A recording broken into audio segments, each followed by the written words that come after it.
昨天中部以北雷阵雨不断，有马来西亚旅客特地来台骑机车要环岛，从小风口上五岭的时候，突然强风狂吹，吹倒了多部机车，根本就无法前进，也只好让行程喊卡。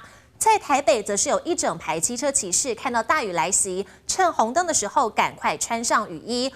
另外，基隆钓客搭船要海钓，结果就像是搭海盗船一样，剧烈的晃动，险象环生。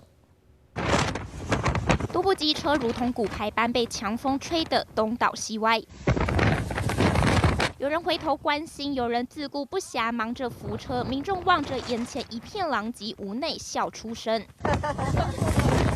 这群来自台湾体验骑机车环岛的马来西亚游客，周日准备从小风口上五岭时，突然刮起强风，周围浓雾笼罩，剧烈强风又夹带猛烈雨势不断袭击而来，只好告撤。那个地方刚好是一个风口，就有人把车停在路中间，因为风太大了，重型机车也会被带着风拽着走。强风暴雨成了机车族的噩梦，还不止这一桩。换雨衣哦，15秒，快点，还有10秒，10秒，9、8、7、6、5、4、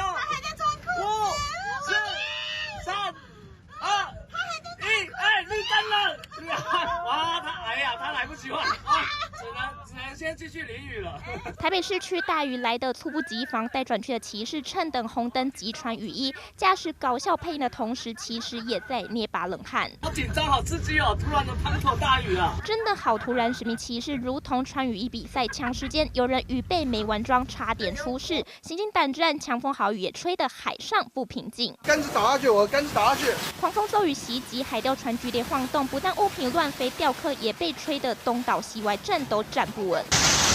面对强风豪雨，毫无招架之力。周日下午，钓客到基隆外海钓鱼，结果变得像搭海盗船，晃到不行。令人捏把冷汗的还有这一幕。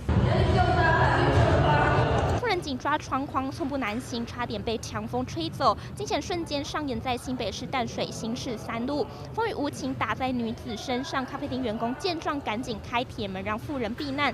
3月31号这场雨让不少人惊呼太像台风。气象署表示，雨是周一逐渐趋缓，不过周4到周6清明连假另一波锋面逐渐接近，天气将越来越不稳定。北部东半部地区及中部山区有阵雨，民众都要多留意天气变化。综合报道。